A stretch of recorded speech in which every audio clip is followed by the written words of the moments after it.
iiyak matayo kini kuya. So we pray nga dumting to ti panahon nga gas kasaba kamay kuya. Praise God. So ayan, sumarunong to humabol to lata siguro ni Brother Anjo. I-upload ko matlang ko dito ito. Humabol ko na ni part niya madanunan na. Ket rugyan tayo. I-send ko to dyan notes damdama. Sige. So rugyan tayo siguro kararag tayo. Lord, agyamang kami iti kinaimbag mo ti biag ti tunggal may sa kanyami. Nagaduwa po Dios dagiti panagdalyasat mi ti bibiyag mi nga sursurutan mi dagiti bukod mi nga pagayatan mi. We thank you Lord. You came and inawis na kami iti life of discipleship. Inananusan na kami Lord daging gana nga nagrespond kami. And Lord, kuna na tagiti sasaom no agresponde ti maysa nga kararwa ket agragsak ti imperong langit. Yaman to Dios nga pagkataon even though online Lord, we thank you for this opportunity nga we can study, understand you. Maawatan mi dagiti konsepto, dagiti sasaom ket masurutan mi dagiti daldalan mo mayalain mi ti biag mi kadagiti pagayatan mo Apo Dios. I-bless mo nga rod dayto nga session mi sikati mangisuro kanya mi dawatan mi ti Holy Spirit nga sikati mangitugod kanya mi ti daytoy Apo nga lesson mi. Kararag mi tinagan sa po mi. Amen. Kasi ni Brother Anjo Tagalog, di ba? Tagalog. When Pastor. So mag-shift tayo, gagamit tayo ng Tagalog dito. So ito 14 ang dinesign ko design namin dito is 14 sessions. Hindi daduma siguro yung iba i-merge natin para kung mas ma-compress pa yon. So biblical discipleship, the master's plan, becoming and building disciples of Jesus. So nasa session 1 tayo ngayon. The radical call, yung pag i-define natin ano ba ang discipleship ayon sa Biblia. So si Pastora, she is not new dito, marami kang pinag-aralan na mga material siguro regarding dito. But ito yung overview ng journey natin sa course na ito. Hahatiin natin sa 4 na phase. Yung unang phase, we look at the heart, the concept, understand, unawain natin yung konsepto ng discipleship. Ano bang punto ni Jesus nung sinabi niyan, make disciples? Ano bang understanding nila noon? So, ayan, Jesus, sa session 2, next meeting, pag-aaralan naman natin yung paano si Jesus mag-disciple. So, si Jesus bilang disciple maker, pag-aaralan rin natin. Obserbahan natin yung paano siya nagtuturo noon, paano niya hinubog yung 12 disciples niya. Kasi he is very successful na itong na-disciple niyang mga tao, they turned the world upside down. And we pray na sa pamamagitan rin, pag maunawaan rin natin ang mga principles ng discipleship ni Jesus Christ is that we may turn Rizal upside down if we go upside down. So, and then, pag-aaralan natin yung pinaka-core foundation ng discipleship, which is repentance, faith, and lordship. Then, mag-move tayo sa phase 2 sa 4, 5, 6, 7, 8, 9. So 5 to 6 sessions na unawain natin yung proseso. Paano yung proseso ng pagiging disciple ni Kristo, pagiging alagad ni Kristo, yung pagiging estudyante ni Kristo. So yan, medyo matagal-tagal dito kasi dito tayo parang pag magtuturo na tayo, mag-handle na tayo ng discipleship, ito yung proseso na hinuhubog natin. So si Pastora, yan yung ginagawa natin sa church. Actually hindi lang tayo nagsisimba. Actually ang pastor ay hinuhubog mo yung congregation ayon sa hulma ni Kristo. Yun yung the characters hanggang sa lumalapit tayo sa image ni Christ. So yun yung process.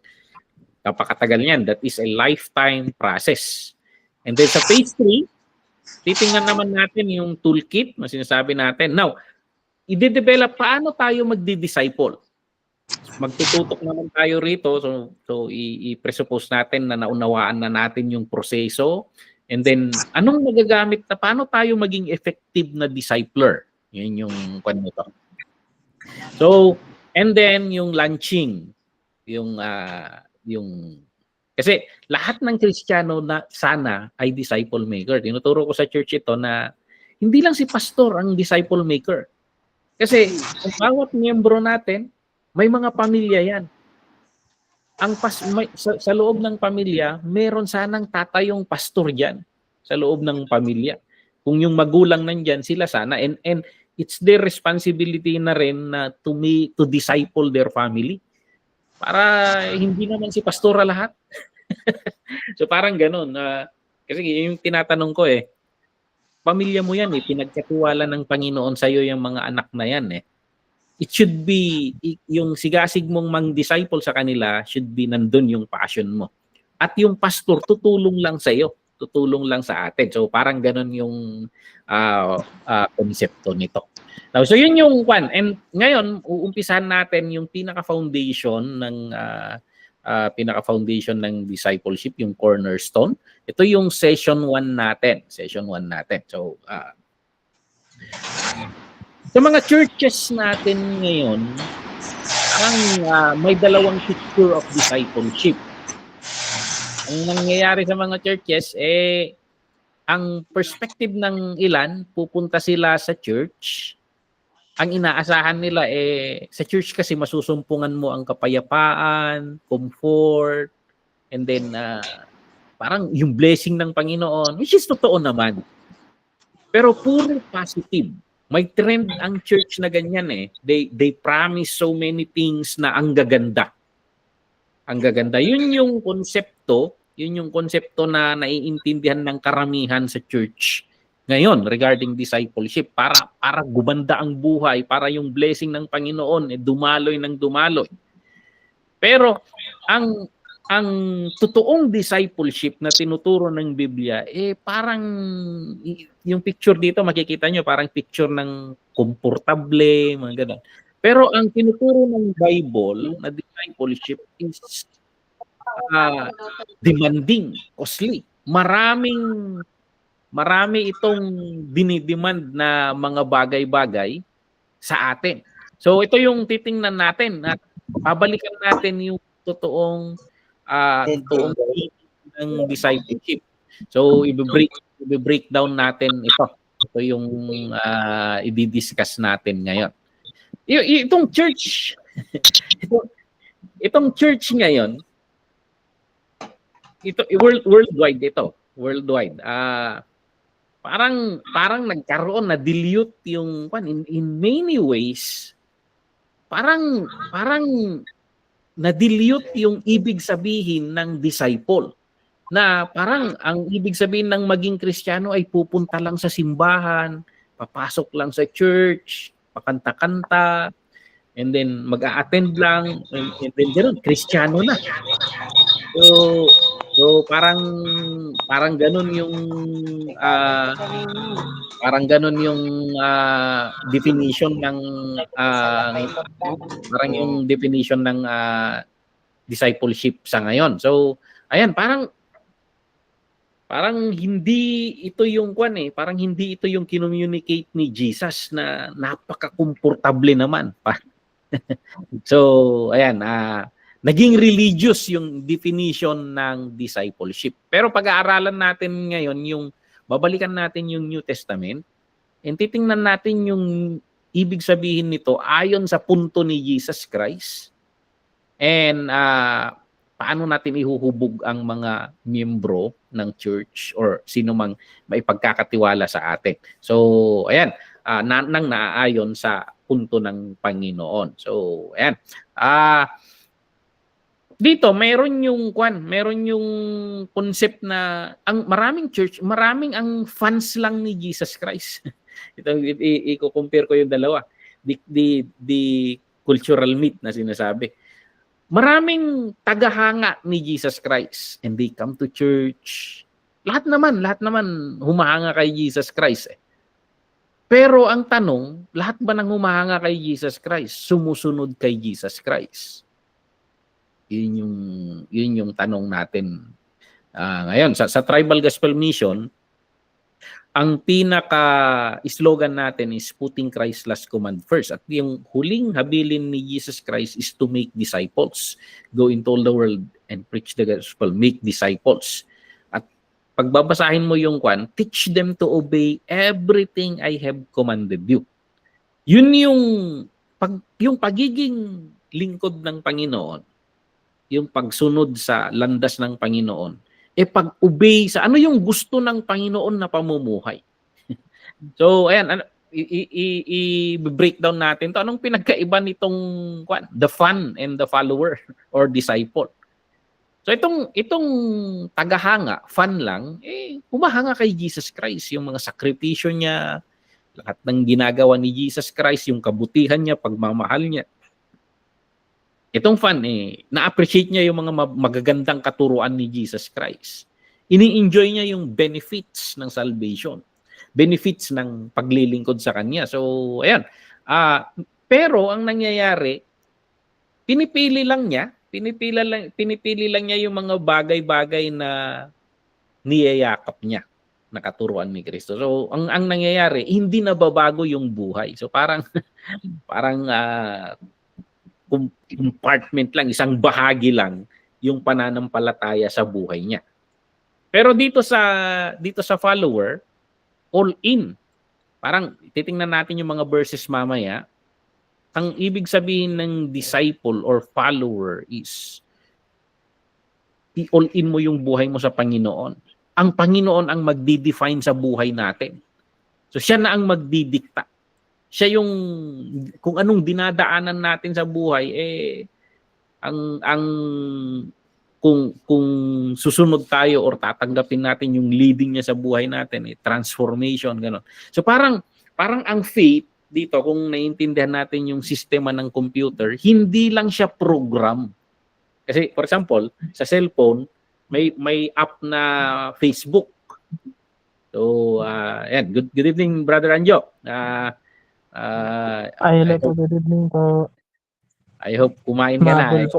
Kararating mo lang. So ayan, nag-umpisa na kami nila, Quad. So, in-overview ko lang yung perspective natin regarding dito sa discipleship. So, dinidiscuss ko ngayon, yung may dalawang klase kasi ng tao sa loob ng simbahan.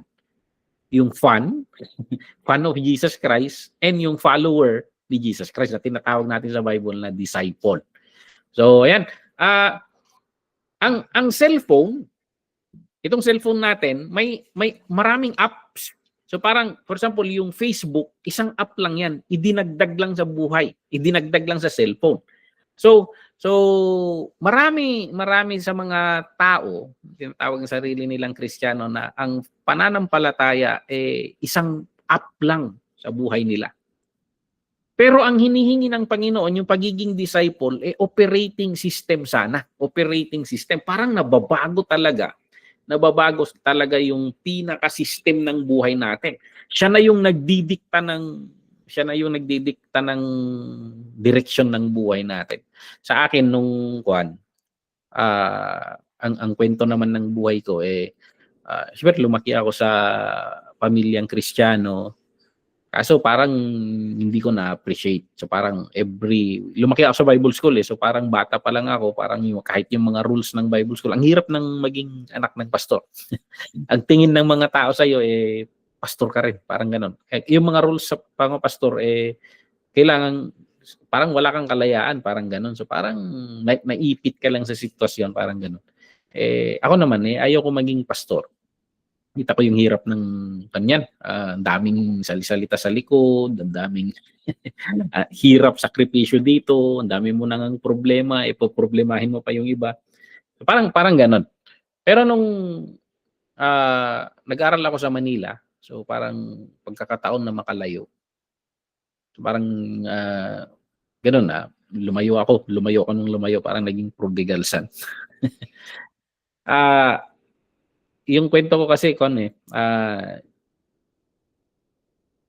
Black Nazarene yung time na yun. Nag-aaral ako sa Quiapo, Black Nazarene.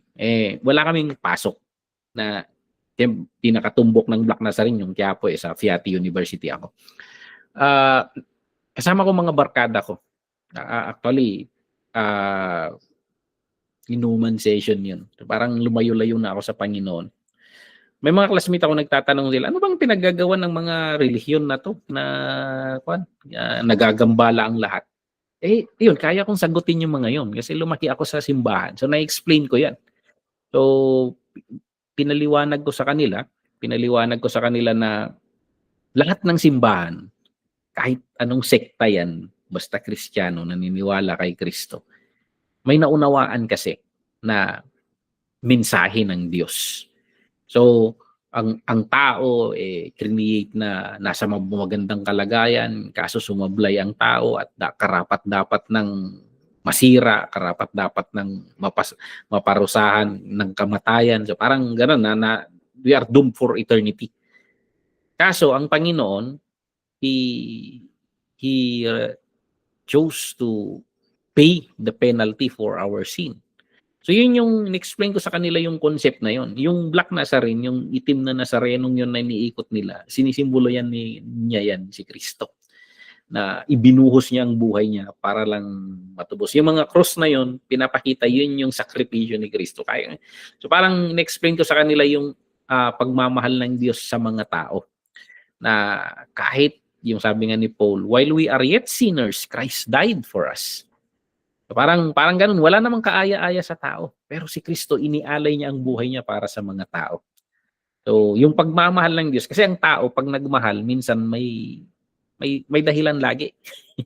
So pag nagustuhan mo, maganda, gwapo, mayaman, masipag, mabait, may dahilan lagi ang tao kung nagmahal. Pero ang Diyos, walang kaaya-aya sa atin Walang kaibig-ibig.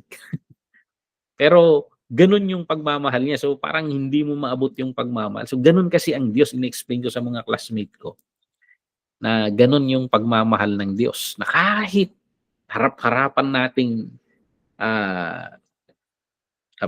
parang sinasalungat ng Diyos, hindi nagbabago yung pagmamahal niya, turing niya pa rin tayong mga anak. Talagang yung pag-ibig niya walang condition. Walang condition. So parang ganun. Habang ni-explain ko yun, parang bumabalik sa akin yung sinasabi ko. Na parang sumasagot ang Panginoon. Totoo yan, anak. Parang gano'n.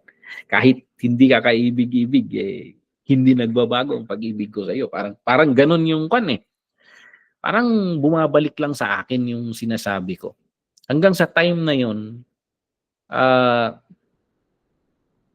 parang nagkaroon ako ng hunger to understand who God is. Nagbubuklat na ako ng Biblia na walang nagsasabi sa akin. Pumupunta na ako sa simbahan nang walang nagsasabing pupunta ako sa simbahan. Nagkaroon ako ng spiritual hunger. I want to understand. Parang nung na-meet ni Paul si Jesus Christ on the road to Damascus, yung tanong ni Paul na, who are you, Lord? Parang nakuan sa puso ko yun Sino ka ba, Panginoon? So I started to dig into sa scripture, trying to understand who God is. And pinapakilala naman ng Panginoon yung sarili niya. Parang sinasagot niya sa akin. Sinasagot niya yung mga katanungan ko.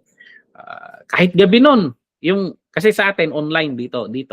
Sa akin nun, parang naka-online Bible school rin ako sa 702 DCAS. Gabi-gabi yan. Sinusundan ko yung mga topics doon. So, ganun yung, graduate ako ng college. Bumalik ako rito sa Banting. Ayoko munang bumalik sa Manila. Kahit tumatawag yung mga classmate ko na pumasok ka na kasi I graduated civil engineering. Pumasok ka na dito, may trabaho dito Alam ko yung buhay na babalikan ko Pag babalik ako doon, ayoko na yung buhay na gano'n.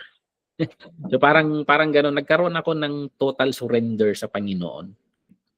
And then, ayun, yung ano bang gusto mo sa buhay ko, Lord? Parang gano'n na. Parang gano'n na yung mga tanong ko. So parang as I seek, nag-enroll muna ako dito sa Bible School. Naging classmate ko rito yung anak ni Pastor Alex Tablak. So ayan, naging mga classmates kami dito. At ayun, ang dami kong sinasagot ng Panginoon yung hanggang sa ramdam ko na ang direksyon ng Panginoon sa buhay ko, gusto niyang maging tagapag-proclaim ako ng salita niya. tagapagturo, magpaunawa. Kung anong naunawaan ko sa kanya, ipaunawa ko rin sa iba. So, ayun, naintindihan ko na doon na hindi na lang ako fan ni Jesus Christ. Talagang it's an invitation na follow me. Follow me. So yung ito, ipo-force kanyang mag-transform. Hindi na ikaw ang magdidikta sa buhay mo. May mga cause na. So parang nung tinatawag ako ng Panginoon on that direction, sinusumbat ko pa sa Panginoon yung mga may mga pangarap rin ako, Lord. Kasi on that moment kasi ang concept natin ng pagpapastor yung full-time na pastoring, ganun ang konsepto nun eh. Parang hindi ka pwedeng magtrabaho, ganun. Hindi kagaya ngayon na I work professionally, isa akong translator and at the same time minister. So hindi ko naiintindihan yung mga ganun, pero naintindihan ko na the Lord is inviting me to follow Him. So ayan, pidakos. May mga pangarap ako but I need to give up those dreams na. So parang ganun yung naunawaan ko na ang pagiging disciple pagsunod, hindi na ikaw ang nagdidikta sa direksyon ng buhay mo. Hindi na yung gusto mo kasi may mga as you follow the Lord Jesus Christ, may mga mararamdaman mo yan sa puso mo na igaganon niya, babaguhin niya yung direksyon ng buhay mo. May mga ipo-point out siya sa buhay mo na i-give up mo na yan. Parang mga ganon, may mga bagay na ganon. Sundin mo ako rito and there are many new things na especially sa akin, mapagkalkula yung isip ko. Parang kay Abraham na pumunta ka sa lugar na sasabihin ko. Parang hindi mo pa alam kung saan ano yung patutunguhan mo Pero naintindihan ko na pag inimbitahan ka ng Panginoon, if you decide to follow Him, you need to take it by faith. So hindi ko alam kung ano nandun, pero naiintindihan ko na you need to follow. You need to follow. So parang yun yung konsepto na kwan. So dati member ako ng fan club ni Jesus Christ. Pero naunawaan ko na hindi pala ganun, na tagahanga ka lang ni Kristo. Ang gusto ng Panginoon is that we follow Him. We follow Him. So, kaya yung huling bilin ni Jesus Christ, teach them to obey everything I have commanded you. So, doon na pinaka-slogan ng Tribal Gospel Mission, putting Christ's last command first. Magiging discipler kayo, Brother Anjo, Kuya Francis. Magiging discipler kayo. I perceive in this yun yung design ng Panginoon. Lahat ng susunod sa kanya maging disciple kasi magiging may mga people of influence tayo may mga tao pa rin sa paligid natin. So mga kapatid mo, kaibigan mo, magiging disciple sana tayo. Susundan natin ang Panginoon at yung buhay natin magiging arrow yan na patungo sa Panginoon. So, yun yung dito. So, titingnan natin dito. So, yung cultural meet and fun. So, mag-raise lang kayo ng hand kung may mga question kayo. So, yun yung nakikita ko dito na kaya pinagko-compare ko yung fun. Kasi maraming Kristiyano na pupunta sa church. Hallelujah dito. Praise the Lord dito. Pero ang linaw-linaw ng mga instruction ng Panginoon sa kanila, sa mga message ng Panginoon. Pero hindi nababago ang buhay. Kasi fun lang sila.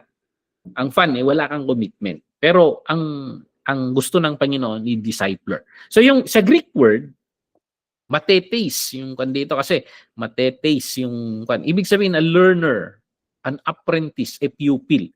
Hindi kagaya sa atin, sa Pilipinas, na pag nag-enroll ka sa school, pumapasok ka. At check niya ang attendance, absent ka kung gusto mo. Ganun yung mindset natin kasi ng education sa Pilipinas. Pero ang education doon sa lugar nila, pag naging disciple ka ng isang rabbi, you need to give up everything. You need to follow kasi kailangan sumama ka sa rabbi. Kung anong mga biyahe niya, may mga follower lagi yan So, for example, si Jesus Christ, o si John the Baptist, may mga followers yan eh. May mga learners yan. Ganon. Kaya makikita ninyo yung 12 na pinili ni Jesus Christ, they were always with Him. So talagang mamumuhay ka kasama niya day after day. Kung anong kinakain niya, yun yung kinakain mo. Yun, araw-araw, for 3 years. Ganon yung ibig sabihin ng konsepto ng learner. Hindi kagaya sa atin na adjustable. So, ganon yung ibig sabihin na you give up everything. So, naiintindihan nitong 12 disciples, itong mga naunang estudyante ni Jesus Christ na follow me and I will make you fishers of men. So, ibig sabihin, hindi na sila makakapagtrabaho sa kanilang business. So, ibig sabihin, pag maging student sila ni Jesus Christ, they need to live yung mga... Kasi they cannot be with Jesus, traveling, and at the same time, nasa bangka. So may mga isasakripisyo sila. May mga isasakripisyo sila. Yun yung konsepto na nito. So sa atin naman, we surrender our life with Jesus. And ibig sabihin, yung total surrender natin sa Panginoon, hindi naman na ititigil natin ang lahat ng negosyo natin or kung may sasabihin ng Panginoon kung ano yung mga ipapag-give up niya sa atin. Okay, so titingnan natin sa Matthew 4:18 to 22. Titingnan natin itong the immediate call. The immediate call. So ibabasa ko siguro sa scripture ito, itong mga basis natin ng lecture natin ngayong gabi. So sa Matthew chapter 4, verse 18. So sabi dito, and Jesus, walking by the Sea of Galilee, saw 2 brothers, Simon called Peter, and Andrew his brother, casting a net into the sea, for they were fishermen. And he said to them, follow me, and I will make you fishers of men. They immediately left their nets and followed him. Going on from there, he saw 2 other brothers, James, the son of Zebedee, and John his brother, in the boat with Zebedee their father, impending their nets. He called them, and immediately they left the boat and their father and followed him. So the immediate call, yun yung subtitle ko dyan sa dyan. Makikita natin yung panawagan ni Jesus Christ, yung invitation sa kanila, come follow me. It's a personal, direct na invitation. So, sa atin kasi sa church, nung pag ini-explain nila ang gospel sa atin, ang explanation kasi, tanggapin mo si Jesus Christ as your Lord and Savior para hindi ka pumunta sa impyerno. Tanggapin mo si Jesus Christ as your Lord and Savior para mapunta ka ng langit. Yun yung common presentation eh. Yun yung common presentation ng church. Na ang invitation na sinasabi ng Panginoon is you give up your life, follow Him. Parang andali eh, andali. Minsan, ganun ba kadali talaga? Ganun ba kadali? So parang minsan, naisip ko, minsan sa church may scam. Parang nai-scam ang mga tao na parang ang dali-daling maging Kristiyano, ang dali-daling sumunod sa Panginoon. Pero the more na you dig in, ang hirap kaya sinasabi ni Jesus Christ na may 2 daan, isang maluwag na daan at isang masikip na daan. Yung masikip na daan ay patungo sa buhay yan. So ayan, should we obey the Lord Jesus Christ? So hindi lang pagtanggap, ganun kadali kasi minsan na Kristiyano eh, tatanggapin mo lang siya, sinunod mo lang yung sinner's prayer, eh yun na raw yun. So but ang invitation ng Panginoon is not heaven. It's not just avoiding hell. The invitation is to live life, follow Him on the path of life na iminomodel niya. So come follow me. It's a direct invitation. And then, and the cost. Iniwan nila yung nets nila. Pag susundan mo si Kristo, susunod ka kay Kristo, may mga bagay-bagay na ipapag-give up ng Panginoon sa iyo. Yung lumang buhay. Alam natin yan eh, kasi magkakaiba man tayo ng buhay. Pero pag tinanggap mo na si Kristo, ipo-point out ng Panginoon yung mga gusto niyang i-give up mo sa buhay. Ipo-point out ng Panginoon yung mga gusto niyang isantabi mo. So, may cost yan. May cost. Sa akin, hindi ko na na-pursue yung engineering ko. Kasi naiintindihan ko na ang Panginoon, ang kagustuhan niya sa buhay ko maging ganito. I would be a proclaimer, a teacher for Him. Yung mga inire-reveal niya sa akin na kung sino siya, gagawin ako ng Panginoon na tagapagpaunawa rin sa iba. So parang ganon. So may mga i-give up na ako. So ayan, ang Panginoon naman hindi naman laging kwan Ang alam natin kasi lugi, hindi ka malulugi sa Panginoon. Maganda, may kahirapan sa umpisa. Pero actually masaya ang buhay sa pagsunod sa Panginoon. And then yung response na nakita natin dito, at once, immediately, yung obedience nila.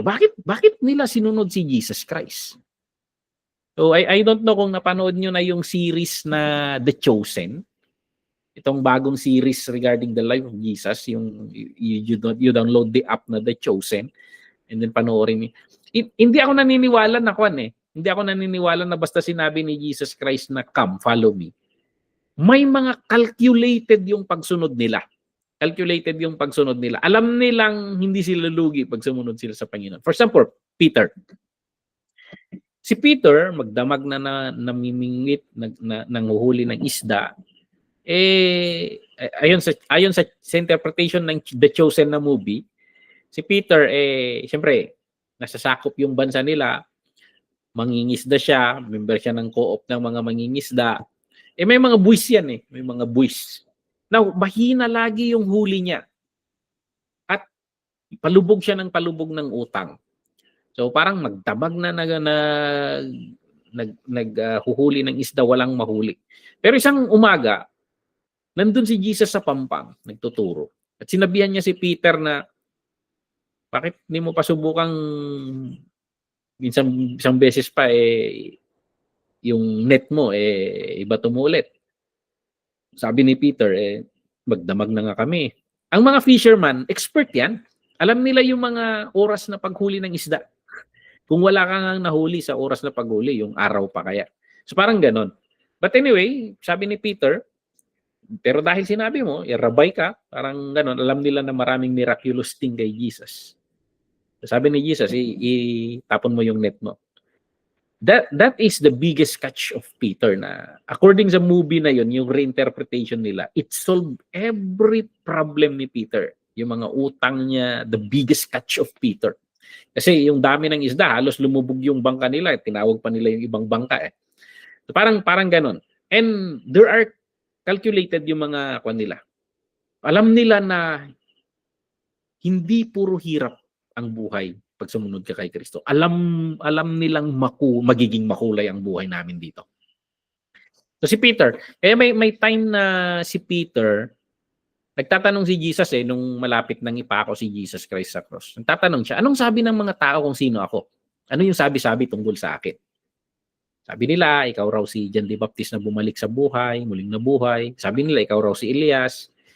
Binaling ni Jesus yung tanong sa kanila Sabi ni Jesus, kayo, sino ako sa inyo? Si Peter ang sumagot doon Ang ganda ng sagot ni Peter. Yung sagot ni Peter, ikaw ang Mesias na anak ng Diyos.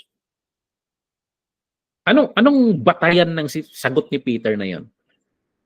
Si Jesus Christ, sa dami ng miracles na ginagawa niya, yun pahiwatig kung sino siya. Hindi niya dinidirekta kasing sinasabi, ako ang Diyos. Hindi niya dinidirektang ganon. Pahiwatig kasi tinitingnan niya yung faith. So hindi siya direktang pinapakilala yung sarili niya. Pero nagpapakita siya ng mga pahiwatig kung sino siya. So yung dalawang yun, yung Mesias, yan kasi yun na sinasabi pa mula pa sa Garden of Eden hanggang Old Testament, may pinapangakong parating. May pinapangakong parating. So yun yung naunawaan ni Peter na ikaw yun. Ikaw yung parating na sinasabi pa noon. Tapos may pangalawa, anak ka ng Diyos. So hindi ka regular na tao. Alam namin, Diyos ka. So parang ganon. Kasi si Peter, nakita niya na naman isang beses, pag sumakay ka ng bangka at bumagyo at nataranta, kinabahan na ang mga mangingisda, ay talagang delikado na. Kasi kabado na sila nung gumaganon-ganon yung kwan eh. Expert sa dagat yung mga yan. Magaling lumangoy yan. Pag kinabahan ng mga mangingisda, kabahan ka na. So talagang, yun, ginigising na nila si Jesus eh. Ba't di ka man lang kwan? So parang ganon, natataranta na sila. Pero si Jesus, nung kinuman niya yung dagat na yung hangin at tumigil ka, kumalma ka, yun yung sabi, peace be still. Alam nila sa Psalms eh. May part sa Psalms na sinabi na you command the wind and they obey you. You command the waves and they stay still. Alam nila yung verse na yon. Alam nila yung verse na yon kasi yung sinasabi ko nga pag tinuturo ko ito. Yun yung sailor's prayer, 'di ba? Sa mga jeep natin pag namamasada, may nakalagay sa salamin ng mga kwan, the driver's prayer. So parang sailor's prayer. Minsan siguro sa mga bangka nila inuukit nila yung psalms na yon. So ayun, alam nila yon. Kaya ang reaksyon nila nung pinatigil ni Jesus, natakot sila sa kanya. Kung babasahin niyo yung scripture. Hindi tao to. Kaya yung sabi natin, nung sinabi ni Jesus sa kanila na follow me, alam nila kung sino yung sinusunod nila. Alam nila na magiging makulay ang buhay natin dito. So kaya nga minsan pag sinishare ko ang regarding kay Christ, hindi ako nagpapatanggap agad ng sinner's prayer. Kasi hindi madali yan.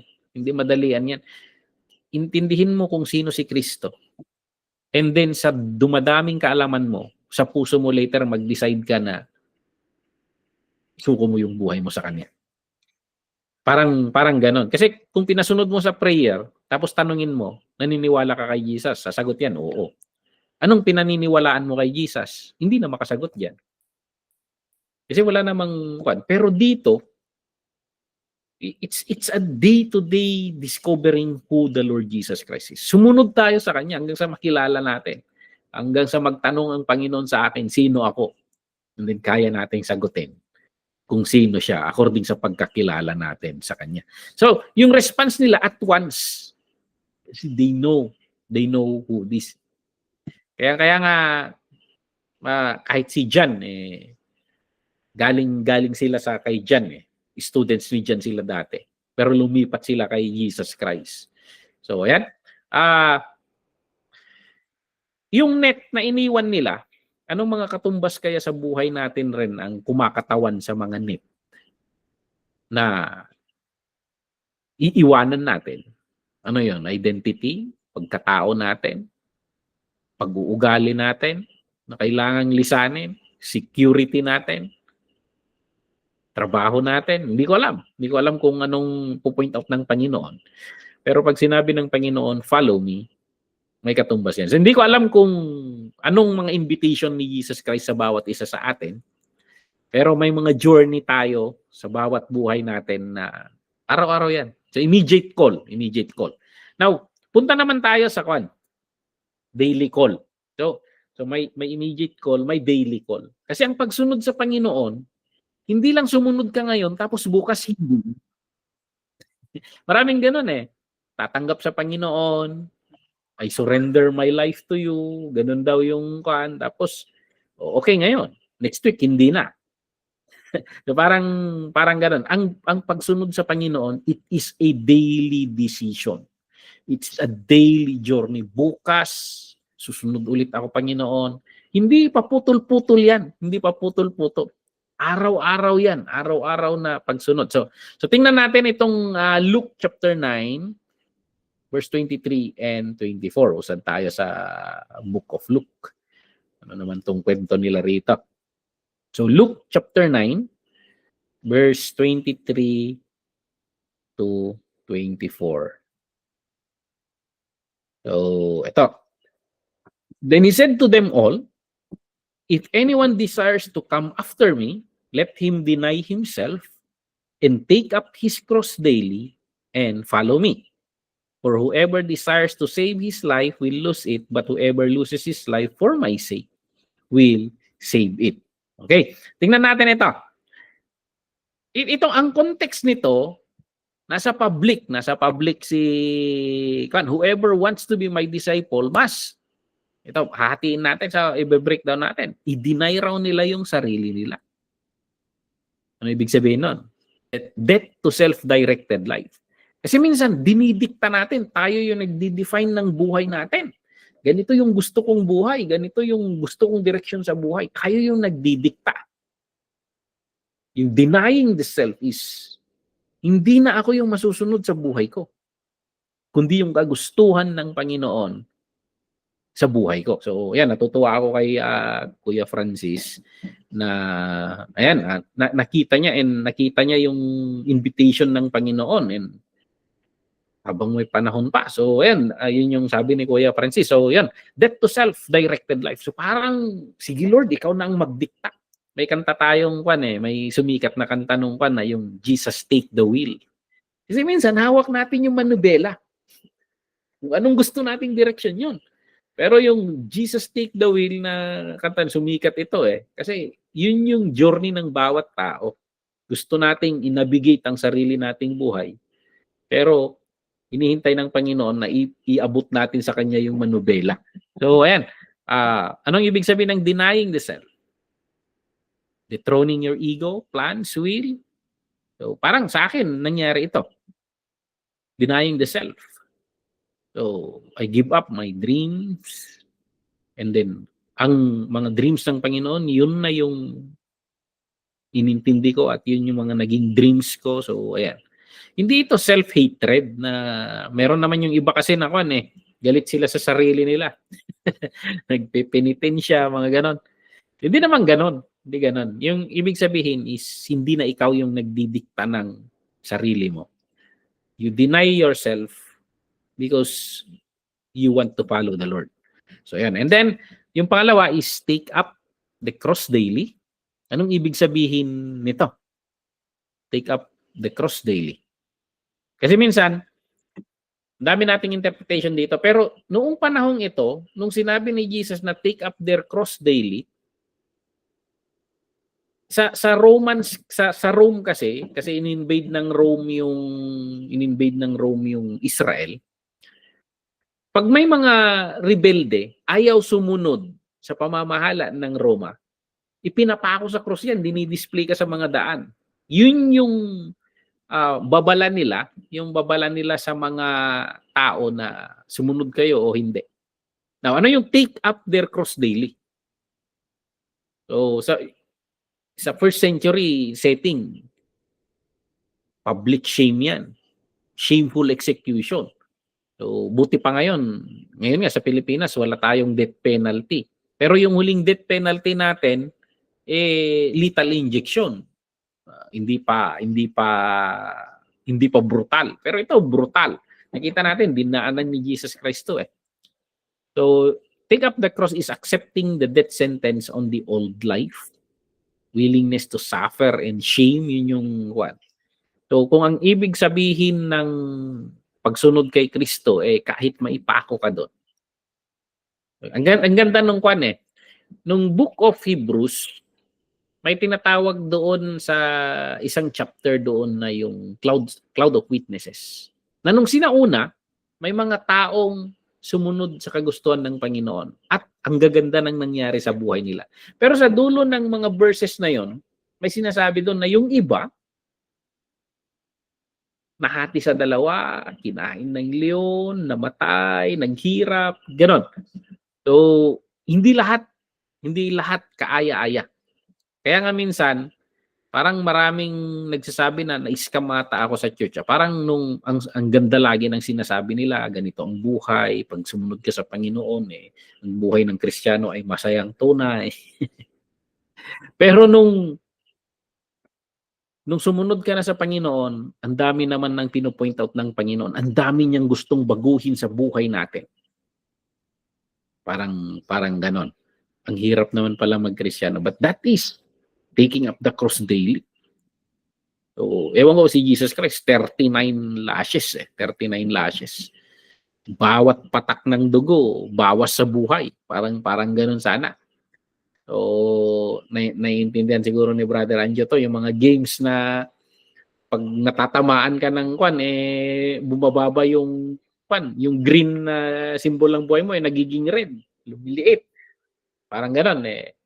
Parang gano'n. We die daily sa mga kwan, and pinopoint out ng Panginoon is, should we obey the Lord? Yung taking up the cross daily. And sometimes, hindi ka aya-aya lagi.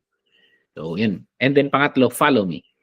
It's an ongoing active obedience. Kung mapapansin mo ito, it's a present tense. Present continuous tense. So, sumunod. Sumunod ako sa Panginoon. Past tense na. Ang tanong, sumusunod ka pa ba?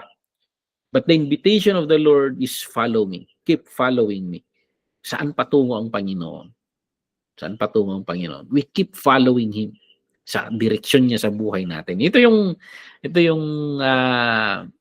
definition ng discipleship. Kasi nahawa tayo sa West, yung Western Church na ang naging definition natin ng discipleship sundan mo yung may lessons na susundan na ituturo sa church, lesson 1, lesson 2, lesson 3, lesson 4. Pag natapos mo ito, yun yung tinatawag nating discipleship sa church. Pero ang konsepto ng Biblia, ang discipleship is pagiging student ni Jesus Christ. Sumunod sa Kanya. Umayon sa sinasabi Niya. Yakapin natin yung buhay na gusto Niyang yakapin na isa buhay natin. So, ayan. So, I don't know kung anong kwan. I believe si Pastora, hindi rin madali yung pagtanggap mo sa tawag ng Panginoon na maging pastora. I don't know, Brother Anjo, kung anong naintindihan mo sa pagtawag ng bakit ka nag-decide na mag-enroll. So, I don't know kung anong mga kwan. Pero I believe na may nauunawaan kayo sa mga invitation ng Panginoon. Madali lang naman muna to. Kasi mag-aaral ka lang, inuunawa mo lang ang Panginoon. Mag-aaral ka lang naman. Pero mauunawaan mo later na palalim ng palalim yung mga invitation ng Panginoon. Kaya, I don't know, nabasa ninyo yung book ni Dietrich Bonhoeffer, The Cost of Discipleship. Send ko mamaya sa chat group natin. The Cost of Discipleship. Sabi niya, pag tinawag ka raw ng Panginoon at sinabi niyang follow me, yan ay invitation to die. So, yung old self natin mamamatay, and then ang mabubuhay si Kristo. Yun yung sinasabi ni Paul na, it's not I who live, but Christ living in me. Okay? So, nakakatakot naman, Pastor. Ganun siguro yung kwan. Sabi niya, nakakatakot naman ang sumunod sa Panginoon. But that is the invitation to life. So, ayan. Yung Luke 9:24, yung binasa natin, whoever desire to save his life will lose it. But whoever loses his life for my sake will save it. Paradox, parang, paano yun? Mawawala mo yung buhay. Parang gusto mong iligtas yung buhay mo, pero mawawala mo yun. Pero kung iwawala mo yun, masusumpungan mo, paano yun? So parang God. So, paano yung konseptong yun? So, si Jesus Christ kasi, I am the way, the truth, and the life. Real life is found in Him. So, yung old self natin, yung akala natin, yun yung buhay. This is the life. Parang gano'n yung expression natin minsan. Actually, it brings you to death. It brings you towards destruction. Samantalang, the more you deny those things na pinopoint out ng Panginoon sa buhay mo, the more na lumalapit ka sa real life, which is life in Christ Jesus. So, ayan. So, ayan, the small, selfish, counterfeit life na hawak-hawak natin, yun yung mga surrender natin, matatanggap natin yung true, eternal, at God-centered life na yun yung inilaan ng Panginoon para sa atin. So, yung sinasabi natin, death to self, that is the gateway to the life in Christ. So, I think ito talaga, habang dinidesisyonan mong sumunod sa Panginoon, at medyo naghihirap ka sa una, pero habang papalapit ka at palalapit sa invitation ng Panginoon, papalapit ka at papalapit sa kanya, nakikita mo na ang ganda, ang sarap ng buhay na ito. Ito yung life in its fullness na sinasabi ni Jesus Christ. So, sa kanya masusumpungan. Kaya minsan, may mga na ganun na minsan hindi nila maunawaan ng Kristiyano. Naghihirap na nga sila. Hallelujah, praise the Lord pa. Naghihirap na nga sila, purihin ang Panginoon. Yun yung sinasabi nila. Nababaliw ba itong mga to? Hindi nila naiintindihan yung buhay na nararanasan natin. Hindi nila nauunawaan. Ang nakikita lang nila, karangyaan pisikal. Pero hindi nila alam na may buhay, yung tinatawag ni Jesus Christ na life in its fullness. At makakamit natin yon if we follow Him, if we deny ourselves. Okay?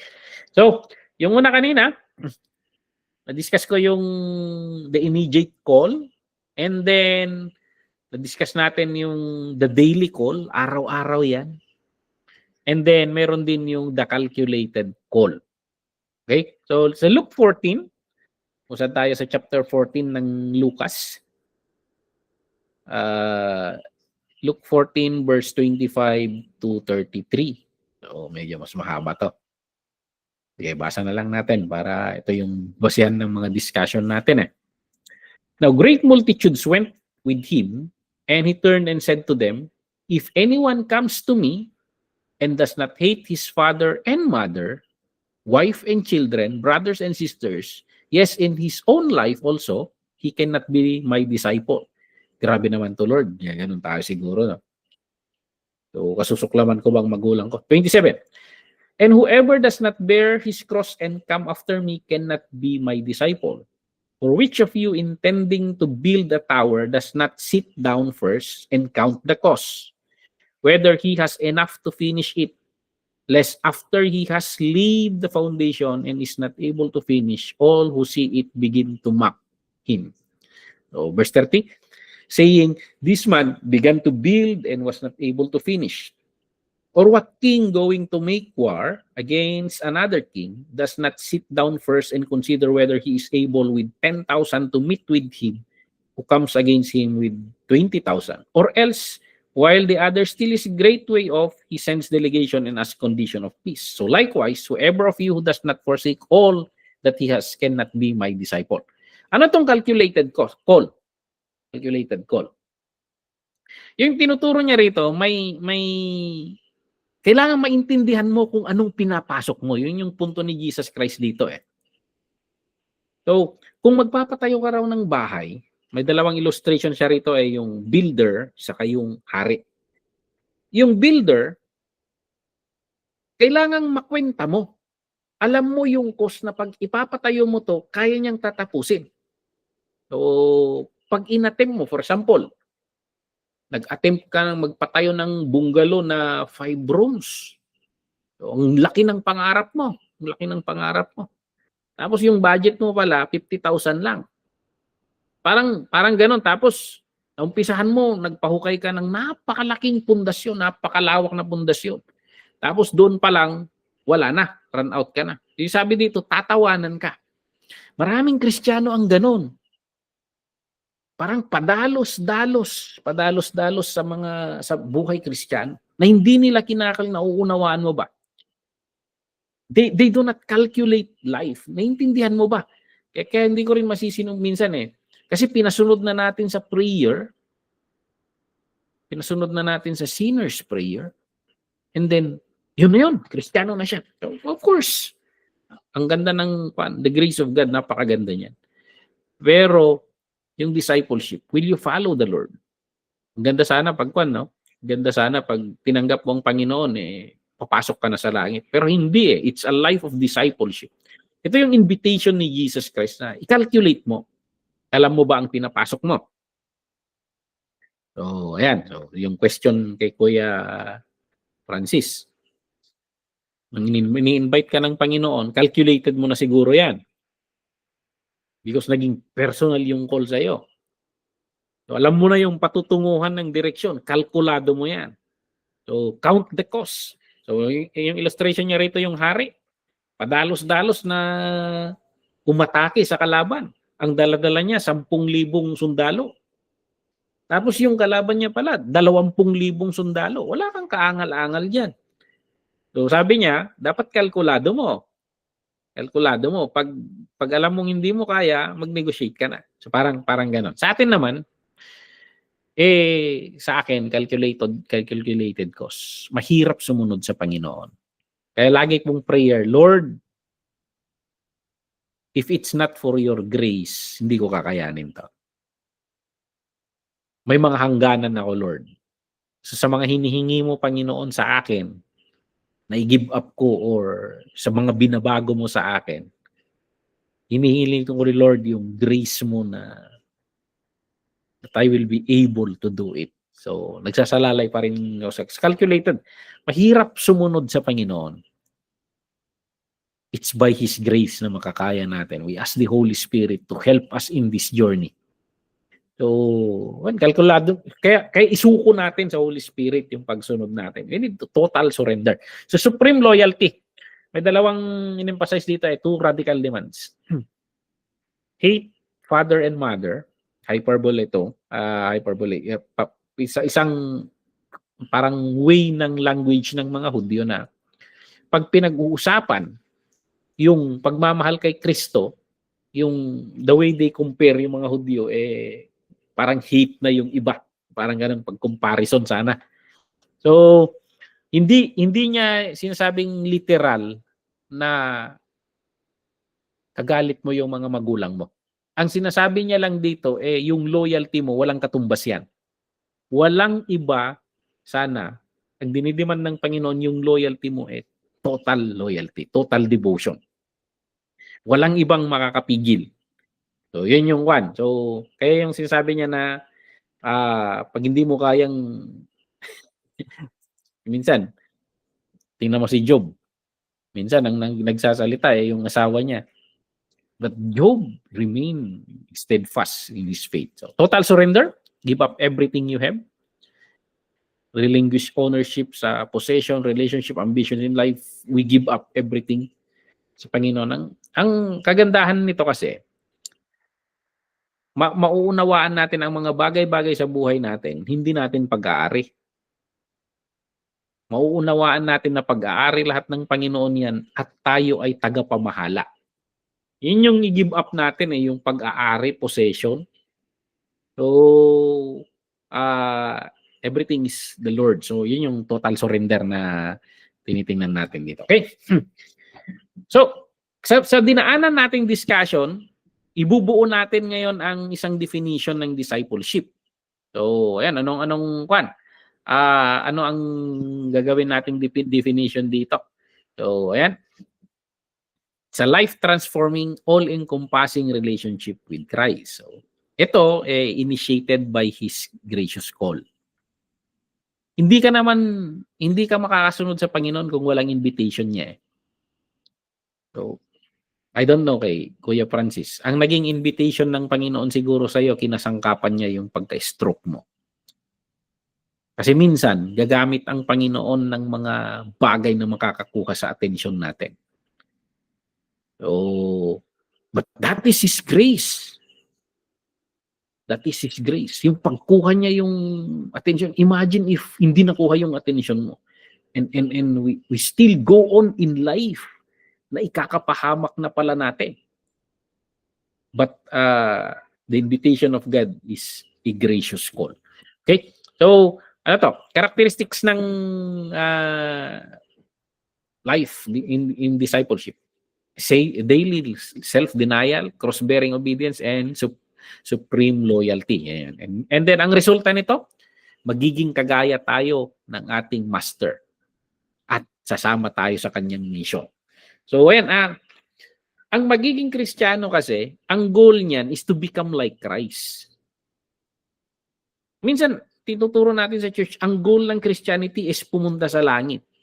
Hindi yun Ewan ko kung saan nanggaling yun. Ang goal ng Christianity is pumunta sa langit. Ang goal ng pagsunod sa Panginoon is to become like Him. Being changed from glory to glory after the image of Christ.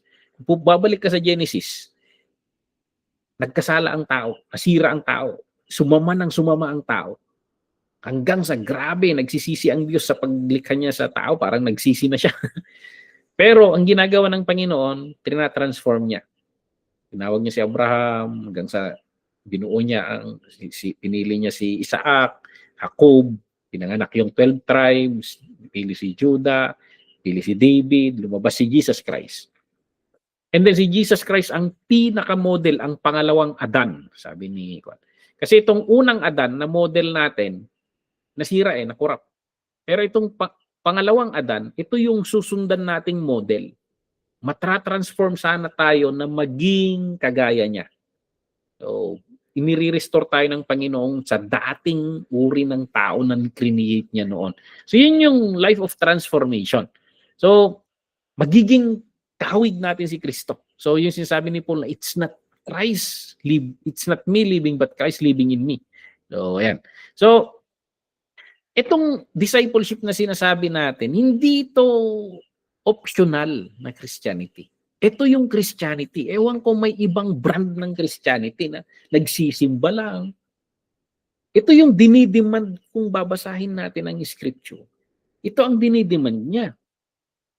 So maraming nagsisimba na parang mali yung version ng Christianity naunawaan. ang gusto ng Panginoon yung mga sumusunod sa Kanya. So yun yung mission aligned. So magiging kagaya tayo ni Kristo and at the same time magiging yung mission ni Kristo naging mission na rin natin. Kaya nagiging body of Christ tayo. Tayo mga nagiging kamay niya, nagiging bibig niya, nagiging paa niya. Tayo na ang kumikilos para sa Kanya. Okay? So, anong implications nito for future disciples? Kasi I presuppose na Brother Anjo, Kuya Francis, you will become great teachers, great disciples. Ituturo natin yung hindi na naituturo sa mga simbahan ngayon. Ipaunawa natin sa church na naglalaro lang sila. Alam mo, mga bata kami, may laro kaming langit, lupa, impyerno. Parang naglalaro-laro lang ng ganun Hindi ganun. Ang Christianity is following Christ. Obeying. Teach them to obey everything I have commanded you. So, ang ating primary task, so, nubog tayo ng Panginoon dito sa task nito. Ang ating primary task, pag magiging disciples tayo, ito, issue this radical biblical call with clarity and love. Malinaw sana ito. Malinaw. At with love. So, kasi gusto nating makasunod sana lahat. So, walang bait, walang yung pain. Kasi minsan ginagawang ginagawang sa computer, sa cellphone, meron yung clickbait, sabi nila Ma-attract ka and then clinic mo, ayun, na-virus na yung parang ganun May clickbait or may pain yung at sinasabi natin, ang ganda ng buhay ng pagiging Kristiyano. Pag tinanggap mo ang Panginoon, wala ka ng mga problema. Pag tinanggap mo ang Panginoon, ang saya lagi ng buhay mo. Parang parang ganun yung Parang tapos pag nila mahimasmasan sila, iskamata ko. Hindi natin tinuro up front na Of course, maganda ang buhay sa inaharap. Pero kailangan nating sumunod kay Kristo. He will transform us. He will make us siya yung masusunod sa buhay natin and then we will have life in its fullness. Ayan. So tingnan natin yung check natin yung foundation ng buhay natin.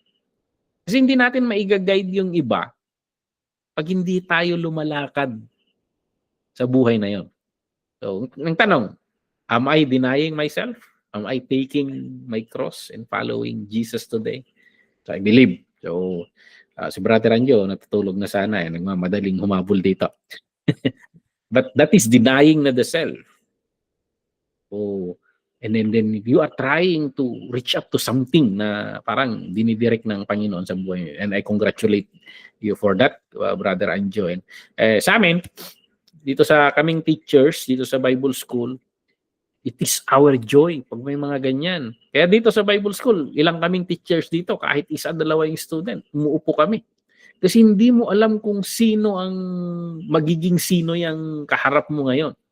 Malay mo, gagamitin ng Panginoon na malaking bagay sa hinaharap. So sa amin, it's the task of the teachers to equip. So yan. So ano pa? Ito yung norm. So sabi ng ilan, may castle Christianity at yung nagdi-disciple, sumusunod daw sa Panginoon, yun yung serious Christianity. Hindi. Isa lang ang Christianity. Ito sana. At lahat ng tao sa church, they need to be following Christ. So, ayan. Hindi pwedeng, iisang daan. We need to follow Christ. Kaya sabi ni Paul, follow me as I follow Christ. Nawa, masasabi natin yan sa mga tao pagdating ng panahon. Sundan nyo ako, gaya ng pagsunod ko kay Kristo. So, we pray that the Lord will give us the grace na may we walk the talk.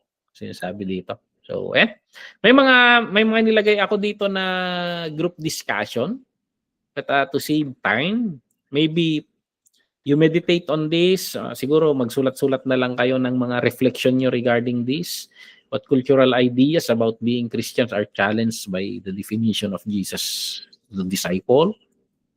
So, ano sa tingin nyo, may sinasabi ba ang Panginoon na katumbas ng net na kailangan ninyong iwan na talikuran?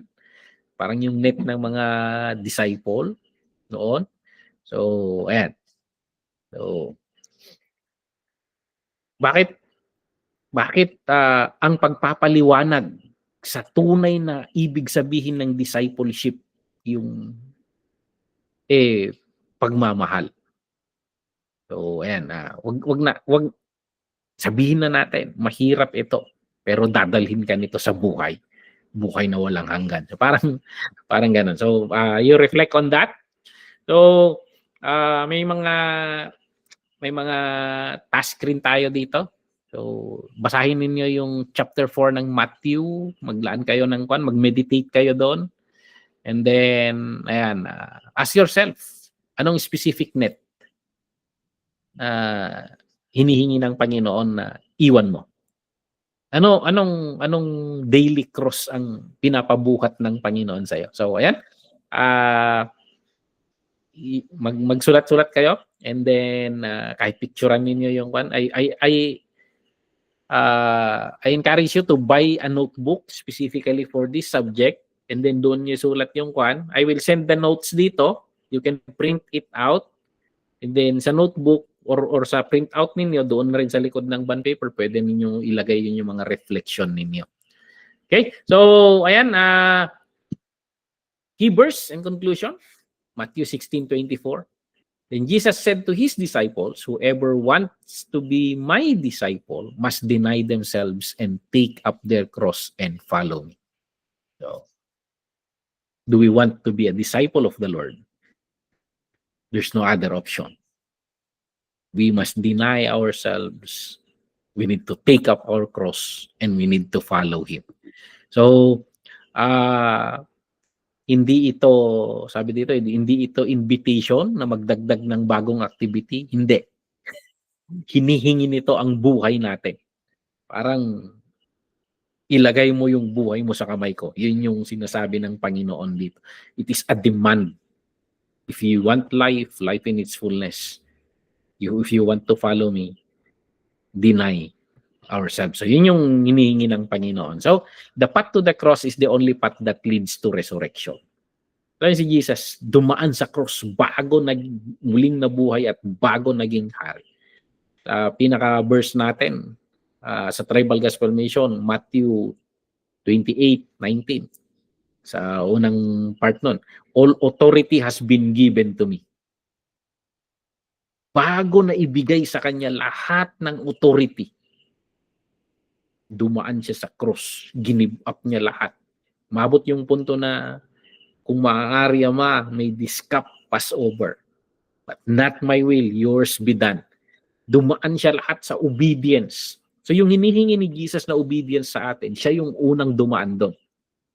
At kung masusundan natin yung daan niya, makakarating rin tayo sa buhay na iniaalay niya sa atin. Napakagandang buhay, restored life. So, ayan, I hope mai-imagine natin that this is the Christianity that the world needs. Parang ang babaw ng Christianity ngayon. So, may mga question and answer rin rito. Sagutan nyo na rin. Sa next session, next Tuesday, so dalawang subject ang pinagsasabay ko sa inyo, itong live session, itong discipleship. And then yung recorded session, yung life and ministry of Christ. So dalawang subject ang pinagsasabay natin. So every Tuesday naka-live tayo, and then at your own pace yung recorded version natin. So next meeting, pag-aaralan naman natin the Master's Heart. Pag-aaralan natin kung sino si Jesus bilang isang disciple maker. So ayan yung lesson natin next. Okay, so bago natin i-close, may mga tanong kayo or testimony or mai-share, may na maling pagkaunawa sa Kristyanismo or pananaw na kwan? Meron kayong mai-share? Bago natin i-close ito. So, wala. So no, pag wala, i-close natin itong session natin with prayer. You can send, kung may mga question kayo, you can send sa chat group na create ko, and then we can do discussions doon. Okay? So, nilingong yumuko tayo at manalangin. Lord, we thank you na sa buhay namin, sino kami, Lord? But you offered your life for us. Wala naman kaming kaaya-aya sa buhay, Lord, but you invite us to a life na napakaganda. Tulungan mo, unawaan namin yung ipinapakita mong buhay. Kagaya nung parable na diniscuss ni Jesus Christ noon. Saan niya yung pearl na napakaganda? At ibinenta niya lahat ng ari-arian niya para makuha niya lang yun. Lord, ipakita mo sa amin ang ganda ng buhay na iniaalay mo sa amin.